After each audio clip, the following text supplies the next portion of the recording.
Live from KSAT 12, the 6 o'clock news starts right now. They have reached a tentative deal. We are learning more details about the agreement made between the San Antonio Police Officers Association and the city of San Antonio. These two sides negotiating for more than a year over this new contract. It covers things like pay, benefits, and discipline for officers for the next 4.5 years. Our City Hall reporter Garrett Berger live at the convention center with what we know so far about this deal, along with what happens next. Big day, Garrett. Absolutely, Steve. This was the 33rd time that both sides have met since they began talks just over a year ago. And in the same building where they started, the Henry B. Gonzalez Convention Center, they're hoping these talks have now finished. Now let's look at some of the details of this contract. Now for officers, they would see 15% worth of pay raises over the life of the contract, along with a lump sum up at the start. Now, for their part, city negotiators were focused on officer discipline, and their big victory was limiting the conditions in which an arbitrator can reinstate fired cops. That was a major point of contention for the city. Now, the proposed contract also would extend the period of time the police chief has to discipline those officers in the first place. Now, we haven't heard yet from the negotiating teams, but we did get a statement from Mayor Ron Nirenberg. He says, quote, "Considering the history of prior collective bargaining negotiations, I'm personally thrilled that the city of San Antonio and the new SAPOA leadership have been able to reach a deal in roughly a year that both sides agree is right for the public and right for our uniformed officers and their families." Now, the most recent police contract expired 5 months ago at the end of September, but an evergreen clause has kept it in place and will continue to do so until this new deal is finalized. We're expecting the union membership will be the first ones to vote on it. Live at the Convention Center, I'm Garrett Berger, KSAT 12 News. We'll continue to follow it. Thank you, Garrett. Tonight on the Night Beat, we have an interview with SAPD Chief William McManus. Lots of topics discussed, like one of the toughest crimes for his officers to respond to, crimes involving children. Nationally, there's been a rise in child abuse. Here in San Antonio, we've seen several extreme cases. 3 children have died in February alone after allegedly being abused at the hands of their parents. Chief McManus saying it's too much for some officers to respond to. Officers who are typically able to just push that out of their mind when they leave that scene are sometimes unable to do that. It's lasting when there's a child involved. Right. The lasting impact, one of the reasons the chief says the department focuses on the mental health of their officers. Tonight on the Night Beat, Chief McManus sits down with our Lee Waldman to explain resources they're implementing to try to help. It is the day after the election, time to reflect on the losses and the gains from candidates, along with seeing which races will head to a runoff. But before we get into all of that, there are some races that are already decided in the primary, other seats that will see new faces after the incumbents lost. Our Erica Hernandez breaks down last night's results in several judicial races.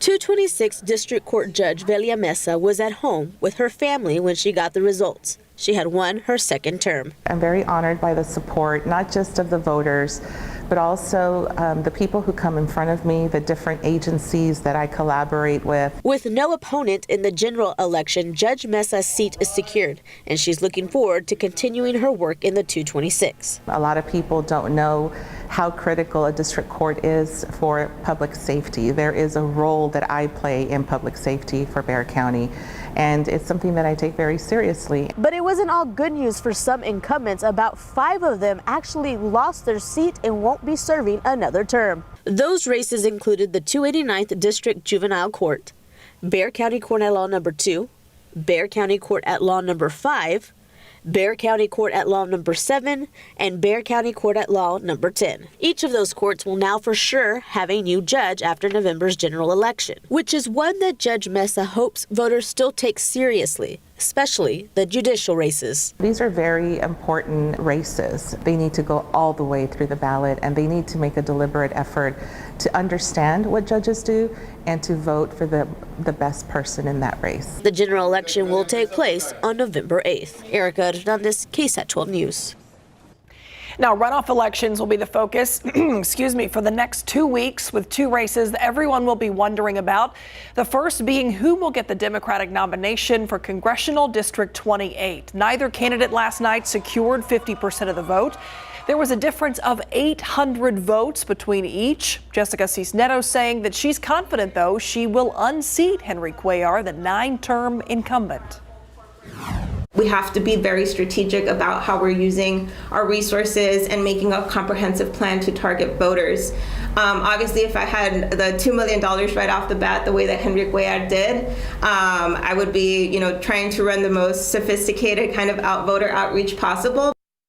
Now, we reached out to Congressman Cuellar for an interview, instead receiving this statement that says in part, quote, after winning the most votes and showing the largest amount of support, we will now move to a runoff election on May 24th, and we are confident we will win, end quote. That's not the only runoff for Congressional District 28, though. Republican candidate Cassie Garcia, who won 29% of the vote, will face off with Sandra Whitten for that nomination. As for the other runoff races, we're going to be keeping a very close eye on locally. Bexar County Judge, former District Court Judge Peter Sakai will face off with Representative Ina Minjarez. The winner will go up against a Republican nominee, former Bexar County Commissioner Trish DeBerry, who secured the Republican vote. Of course, one of those three will take over for Nelson Wolff. And then some notable races across the state as well. Incumbent Governor Greg Abbott got the Republican nomination for the governor. In that race, he's seeking a third term. He'll be going head-to-head with the Democratic nominee, Beto O'Rourke, who got 91% of the vote. And Texas Attorney General Ken Paxton's going to have to fight to keep the job after not getting more than 50% of the Republican vote. He'll be up against George P. Bush for the Republican nomination. On the Democratic side, a similar scene with candidates Rochelle Mercedes Garza and Joe Jaworski also heading to a runoff election. There are several more race results in runoff elections, both federally and locally. To see them all, just scan this QR code. It's going to take you to all of our election coverage 2022. The runoff election is scheduled for Tuesday, May 24th. Instead of counting votes, more than 200 volunteers were out until midnight counting the number of people experiencing homelessness in San Antonio and Bexar County. Postponed last year due to the pandemic, the annual point-in-time count resumed last night. Its findings will be released in late May. Jesse DeGollado tells us why that data is crucial in helping a vulnerable population. Handing out items they need also help volunteers find out what's going on among the unsheltered. Are there more veterans, others fleeing domestic violence, or other trends which led them to being on the streets? Helps us to figure out what are some good interventions that may help us to really move the needle in the right direction. People who are out there have experienced all sorts of trauma and struggled to get services. To get them those services is why the South Alamo Regional Alliance for the Homeless and its network of agencies, including the city of San Antonio, does the point-in-time count.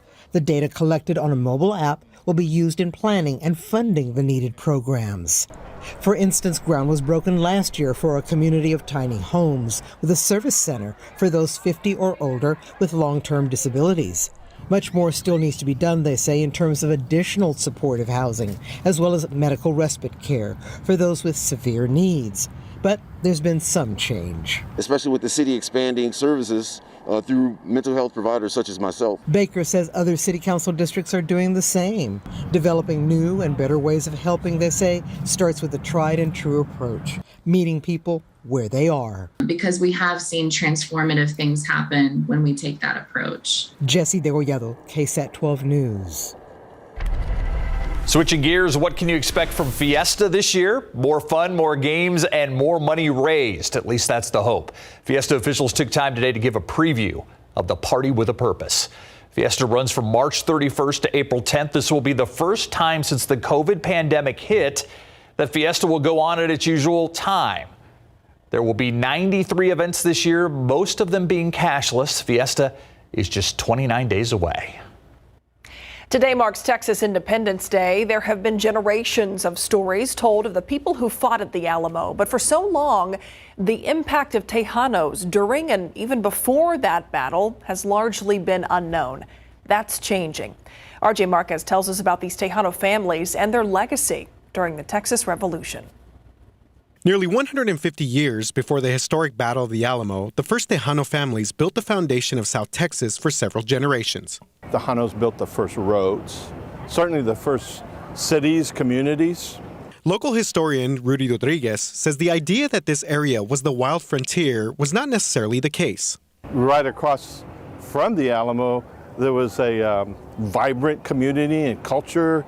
Rodriguez said the Texians get credit for igniting the revolution, but Tejanos at the time were fighting for what they had owned for generations. Tejanos as a whole were committed for the simple reason that it was their land. It was their families, it was their children. And years before the Battle of the Alamo, many Tejanos suffered devastating losses in previous engagements, like the Battle of Medina in 1813. And despite the loss of many family members, Tejanos and Tejanas still laid their lives on the line for Texas freedom. These Tejano heroes fought under the command of men like Juan Seguin, and some were couriers. Rodriguez said that many Tejanas who cared for these men and their children also survived the battle. There was almost 24 Tejanas that survived the battle, along with another dozen or so children. Rodriguez founded TexasTejano.com in an effort to bring these stories to light and share the legacy of these brave men and women. We all seek a pride in our history and our families. It's basic. We've never had it before. Now we can have it. RJ Marquez, KSAT 12 News. Live cam tonight, 70 degrees out there, another beautiful day. How long is this stretch of nice weather going to last, Adam Caskey? Well, there's going to be a little wrinkle in it here in the days ahead, and that's going to be some morning fog and dampness. But it's still beautiful out there right now. Gorgeous evening to enjoy outdoors. 70 degrees currently, dew point of 41. You look at the readings, and we have some locations dipping down into the upper 60s, including Comfort at 69, Canyon Lake 68. Meanwhile, 73 in Castroville and Stinson now at 76 degrees. As we go through the evening, temperatures just gradually falling off. By 10 o'clock, still near 60s. So overall, actually pretty close to average for this time of year. There will be a bit of a temperature swing in the extended forecast with another cold front. We'll talk about that, any rain chances with this shift in our weather pattern, and much more in just a bit. All right, thanks, Adam. New tools being created to help rescue people from emergency situations every day. Coming up, we'll break down the latest efforts happening in Bulverde Spring Branch. He's a wounded veteran with a young family. He is also now a new homeowner who helped this vet get the surprise of a lifetime. And as we check out time saver traffic, 70 degrees out there, but you can see it is very slow going. This is Loop 410 at McCullough. Not all that unusual. This looks like just the normal backup. Not a lot of traffic accidents out there right now. It's just busy. We'll be right back.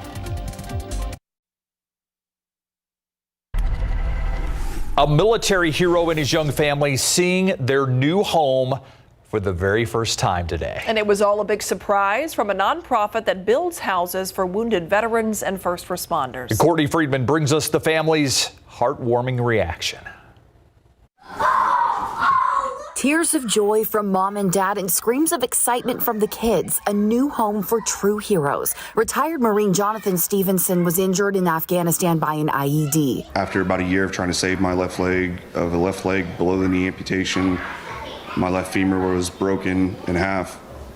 Left hip was cracked. The home he, his wife Alexandria, and his 3 kids had before made it difficult for him to get around. So they reached out to Operation Finally Home, which builds homes for injured veterans and first responders. 350 projects in 34 states over the last 17 years. Each and every year we get bigger and providing more homes, remodels, tiny homes, and now we're moving into multifamily projects. Founder and president Dan Waldraff says he feels pride every single time they reveal a home to a family. Here's the keys. The joy that you can see on the kids' faces, their own rooms. Sean Seberg with the Pulte Group says they build the homes and Bank of America helps sponsor. I don't think thank you is enough. No. The modified entryways, doorways, and showers not only helpful for Jonathan, but also for the family's 3-legged dog, Cypress. He had struggles with all the elevations and stairs that we've always had within the, our old home, and she did too, and now she can finally relax. The whole family finally getting to live with the comfort they deserve. Courtney Friedman, KSAT 12 News. Love those stories. Well deserved also. All right, so the weather outside, beautiful day, but is it too much too nice?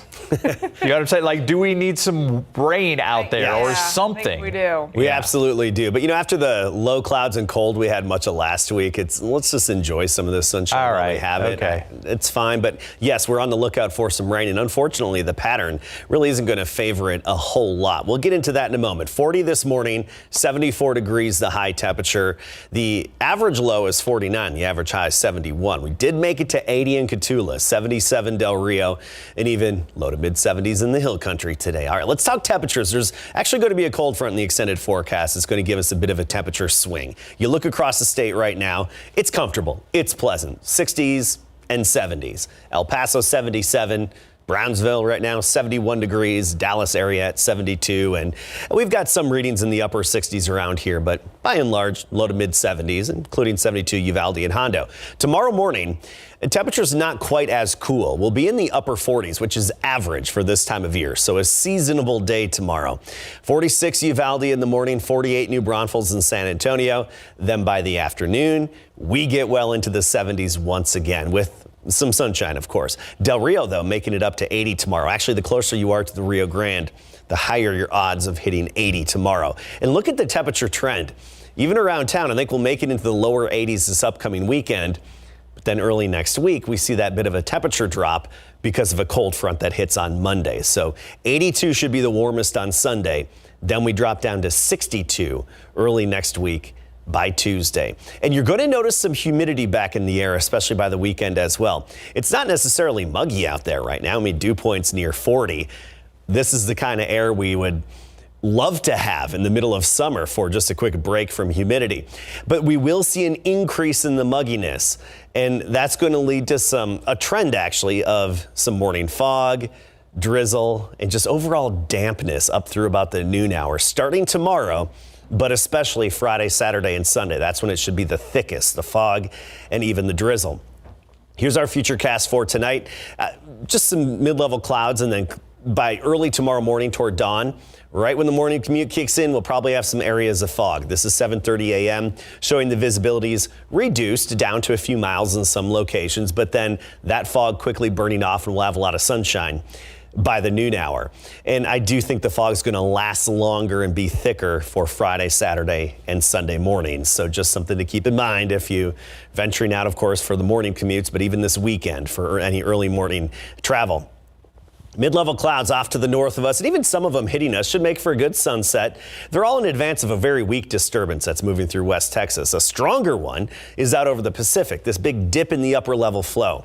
It's been just sending moisture from the Pacific into the Pacific Northwest, Washington and Oregon over the past couple of days. A lot of rainfall for them.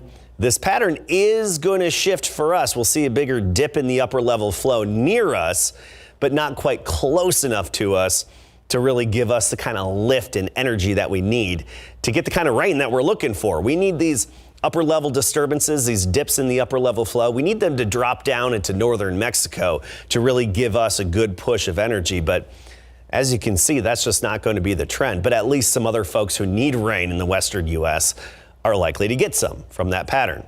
So tomorrow morning, the areas of fog, and then by noon, sunny.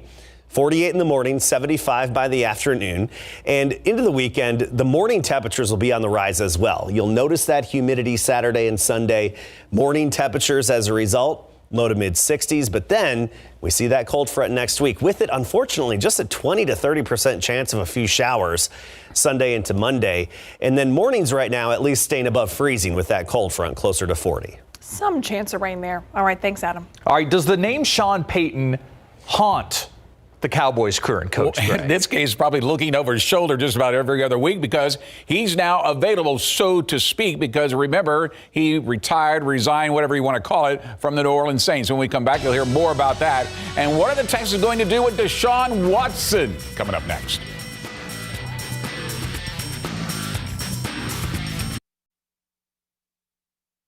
Pro football coverage, powered by Davis Law Firm. The Dallas Cowboys have already revealed that their star quarterback Dak Prescott underwent off-season surgery on his non-throwing shoulder and believe it will not hinder him from participating in the team's off-season program. That said, what about the speculation that Sean Payton, who resigned as a head coach of the New Orleans Saints, is waiting in the wings to take over if Mike McCarthy should stumble to start the 2022 season? Payton, you remember, was the Cowboys' former assistant head coach and quarterbacks coach under Bill Parcells, 2003 to 2005. He's now being courted by several TV networks about working as an NFL analyst. Mike McCarthy addressed those rumors during the NFL Combine in Indianapolis.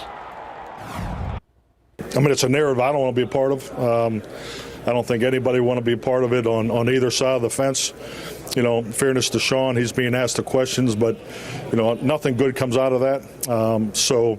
But I think you do need to understand that I get to spend a lot of time with Jerry, you know, both as the owner and as the GM. So in our conversations, you know, when we talk about the partnership between a head coach and a GM, you know, those are the conversations him and I have. So the strength of the partnership, what's in front of us, you know, short-term plan, long-term plan.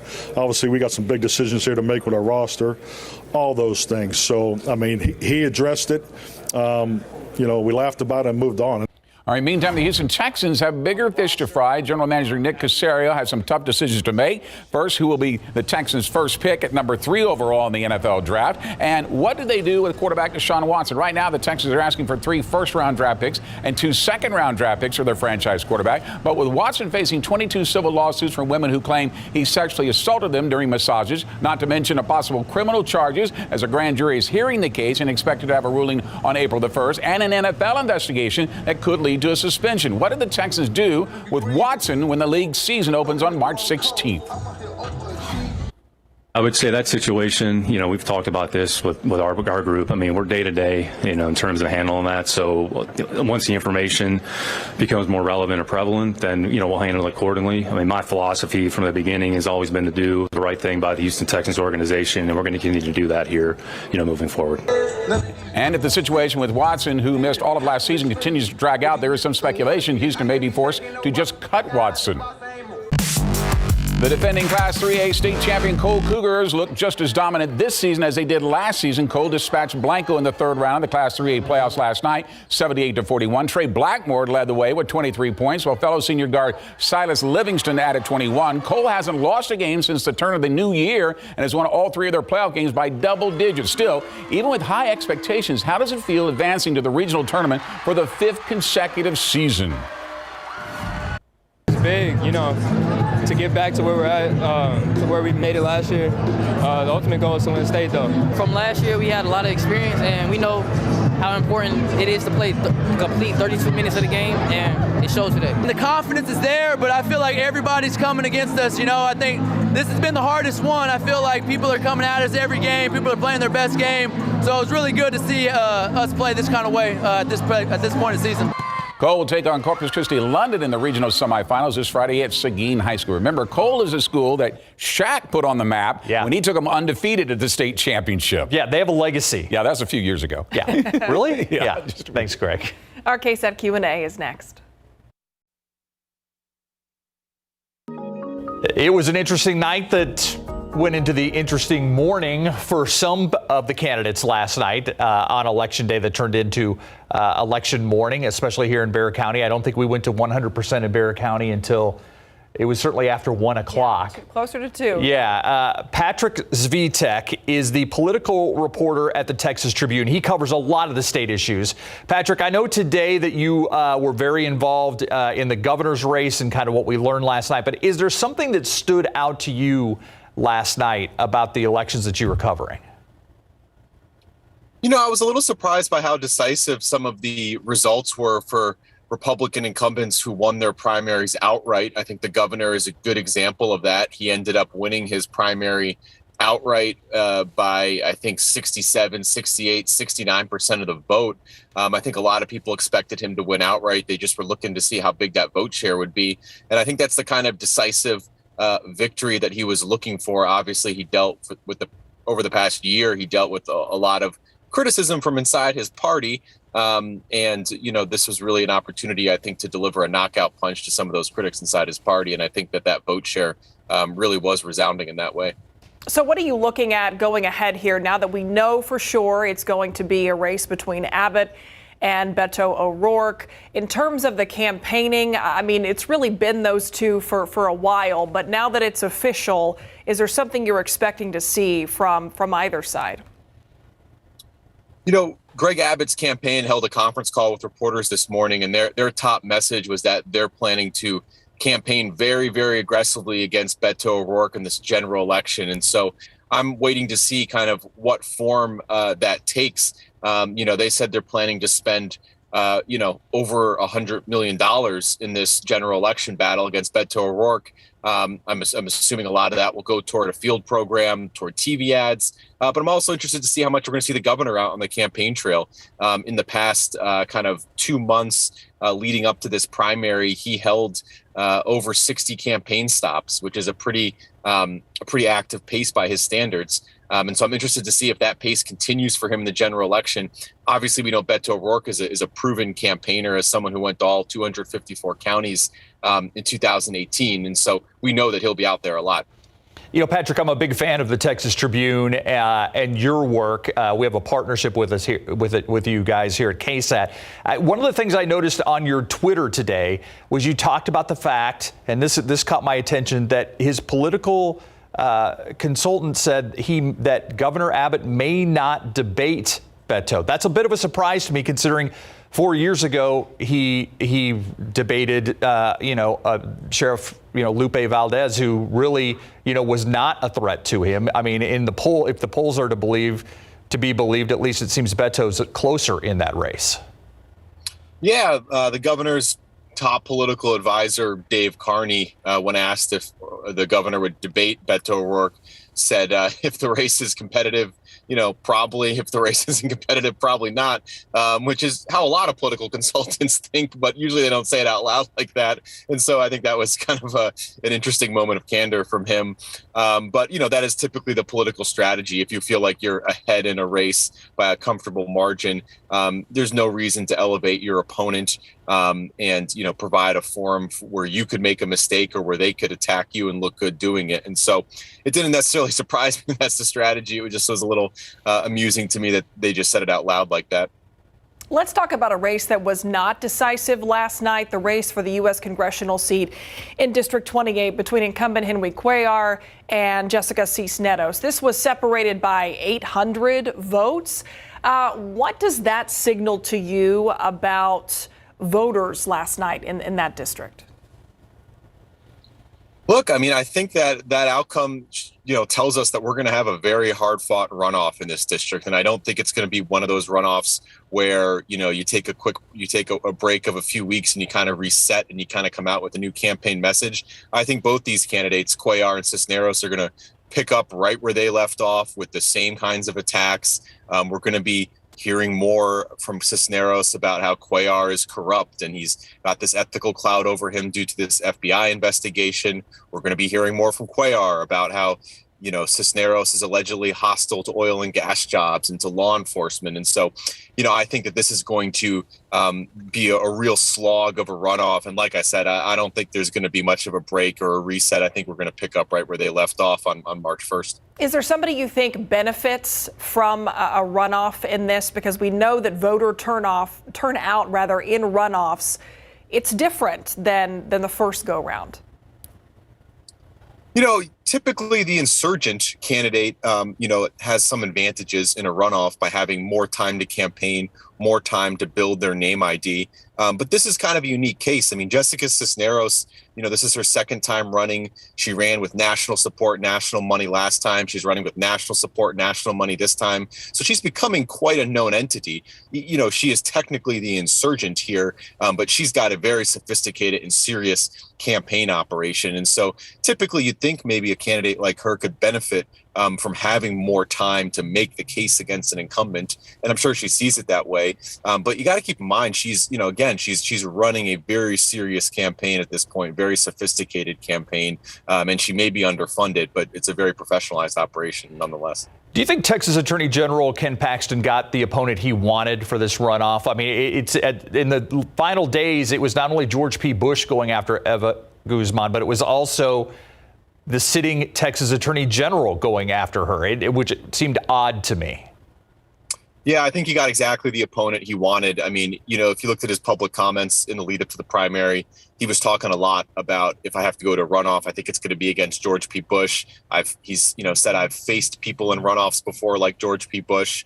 Obviously George P. Bush is a little different from some of his famous family members. He memorably backed Trump in 2016 when some of his family members would not do that. And so he's kind of his own man in that way. But nonetheless, to some Texas Republicans who may not know all the ins and outs of that, the Bush name, still leaves a sour taste in their mouth because they don't like how some members of that family resisted Trump in 2016. And so I think Paxton, who is, I should note, endorsed by Trump, likes the matchup with a Bush in a runoff, thinks that that's probably the most vivid contrast. And also, Eva Guzman was his top challenger by fundraising. And so, by keeping her out of the runoff, he avoided having to go up against someone who probably would have had a significant fundraising advantage. Patrick Svitek is the political reporter with the Texas Tribune. And on a little note, he calls San Antonio home. So that's why he's perhaps our favorite reporter at the Texas Tribune. Patrick, thank you for your time. Thank you. We'll be right back.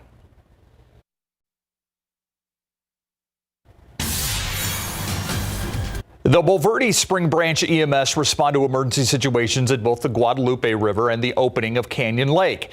And as the population grows exponentially, so does the amount of emergency calls. But as Max Massey shows us, Bulverde Spring Branch EMS now has a new tool to help save lives. I think they're all, heartbreaking, especially for the family and for the guys who have to do that kind of stuff. Bulverde Spring Branch EMS Chief Mark Southwell, he's been serving the community since 1995. He has seen firsthand the huge growth. But with the influx of people comes an influx of calls for help. Those calls have jumped 400 calls a year from 1995 to more than 4,500 calls a year just this year. Last year, we had 6 known drownings in the area where, we could trying to make recovery attempt versus a rescue attempt versus a recovery attempt. The difference being time frame, one is viable and the other is more of a body recovery. Now, thanks to a more than $19,000 grant from the Lower Colorado River Authority, there is help on the way. What we acquired was funding to be able to purchase a specific device called the Aqua Lung Pro Diver. The mechanism allows members of the newly formed team to go underwater for longer amounts of time and still communicate with people above water. Increased capability with our technical rescue services that we provide to the citizens of Western Comal County. It's just another layer of specialty for us to be able to provide to anybody in need in our response district. As for the chief, he just wants the community to stay safe, and he knows the risk of not having this. An event's an event, but more than we would like to see for sure. I mean, one is one too many. Max Massey, KSAT 12 News.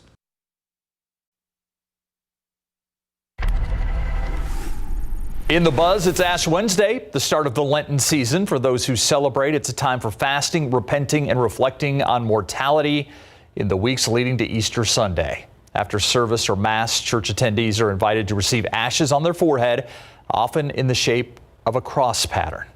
The ashes used are made from Palm Sunday palms, which are burned and blessed. Ash Wednesday services not just held in Catholic churches, but by many Christian faith churches as well. We have a local story in the buzz today. Divers at Sea Life San Antonio giving an underwater welcome to the first sea turtle. Her name is Guacamole. She's a rehabilitated green sea turtle rescued from the Texas coast. Rescuers found her with paralyzed back flippers. This was likely caused by a boat accident. She was rehabilitated at a treatment center in Port Aransas. Now she calls San Antonio home. Guacamole lives in a 155,000-gallon ocean tunnel exhibit at Sea Life San Antonio, which is inside the shops at the River Center. Welcome, Guacamole. Yeah. Hopefully he wasn't embargoed a few weeks ago. But all right, anyway, no. You even got the eye roll with my eyes closed there for that one. I needed to stay in my shell on that one. Yeah, you did. All right, it's 68 degrees out I like that one better, actually. Don't enable him. All right, let's talk about what's coming down the pike. We're looking for some rain chances, and we're going to jump into those in just a moment. But I also want to point out we'll have some fog and drizzle every morning tomorrow all the way through the weekend. So keep that in mind for the morning commutes, and if you're traveling around or just heading out in the mornings over the weekend. But that's also going to mean some warmer nights and mornings. Temperatures will be above average for a change. And then a Monday cold front is on the way. Nice mid-level clouds out there this evening. Not the most spectacular sunset from this vantage point, but still a nice one. We've got some of those clouds streaming in. They're out ahead of a weak little disturbance that's basically moving into West Texas, and it's been throwing some clouds our way, some Pacific moisture aloft, some of the high clouds streaming overhead as well. But there's that little cloud shield we're being clipped by right now. Not a big deal. I wish those clouds could make some showers, but unfortunately they can't. There's a weak dip in the upper level flow, weak disturbance near El Paso. That's pushing eastward, moving out of here. And then when you look at the overall picture, there's a pretty good trough, a dip in the upper level flow here over the Pacific. And it's just throwing moisture onshore into Washington, Oregon, parts of the Pacific Northwest. Overall, our pattern is going to be a little active. Just not necessarily here where we need the energy. We'll have a series of big upper level disturbances drop into the southwestern U.S., but the key is we need these to get down into northern Mexico to really give us a good push of energy, or just come off the Pacific with a lot of Pacific moisture. Notice these are all just staying to the north of us, so unfortunately we're not expecting a lot in terms of rainfall, but we will have some dampness just with the morning fog and drizzle the rest of this week and into the weekend. Here's one simulation and a way to look at it. And you can't take this too seriously, but what it does is it's one computer rendition of where we're likely to see accumulating rain over the next 6 days.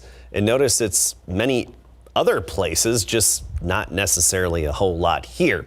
So rain chance is about 20 to 30% Sunday into Monday. That's with the next cold front that's going to be hitting us in that overall shift in the weather pattern. But that's not much. I mean, we'd get clipped by a few little showers here and there, and that's about it.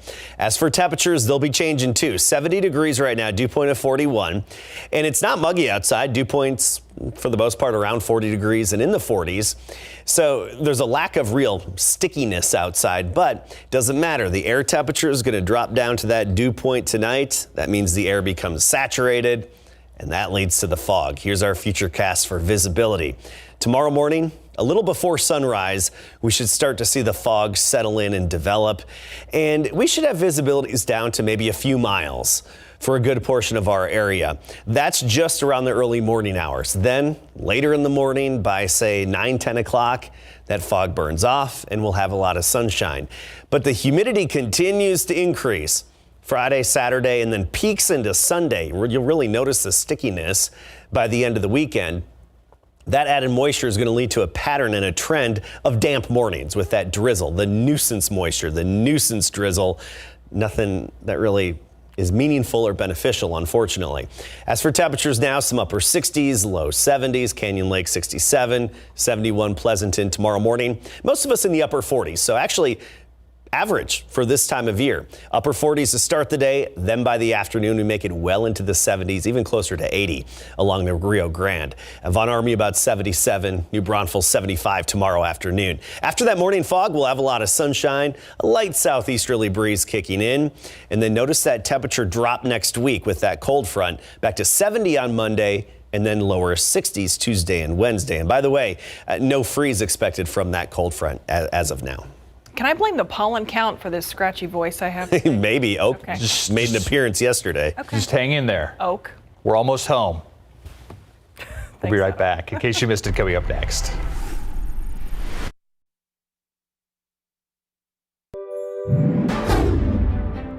And good morning to you. It is Wednesday, March 2nd, also Ash Wednesday. Where there was smoke in the 4400 block of Moana Drive, there had been fire, and lots of it. All four sides of the house had fire rolling out of the eaves. That's usually indicative of it being in the attic already and being fully involved. San Antonio firefighters noticed it right away when they arrived a little after 6 this morning and immediately went on the attack. They found out that 3 men lived in the home. One told fire crews he woke up to a crackling noise, then smelled smoke. Throughout the night, the eyes of Texas were on the votes for the 28th Congressional District. It's the second election that immigration attorney Jessica Cisneros comes close to unseating her incumbent, Henry Cuellar. I've been in this fight since 2019. During this campaign, neither candidate secured 50% of the votes for the Democratic nomination, as there was a difference of about 800 votes between each. Governor Abbott announcing the extension of emergency SNAP benefits today. The Texas Health and Human Services Department providing $310 million in emergency food benefits this month. All SNAP households will receive a minimum of $95 in emergency allotments. This morning, civilians in Ukraine bracing for the worst as Russia's 40-mile military convoy slowly approaches the nation's capital. A senior U.S. official says the Russian convoy could be suffering from a lack of food and fuel, or the slowdown may be a strategic move.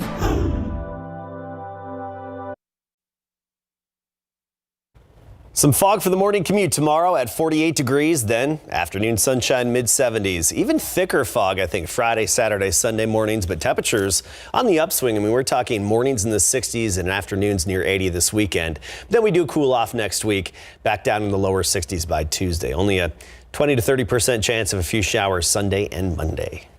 All right. Thanks, Adam. And thank you for watching the news at 6. We'll see you back here on the Night Beat at 10.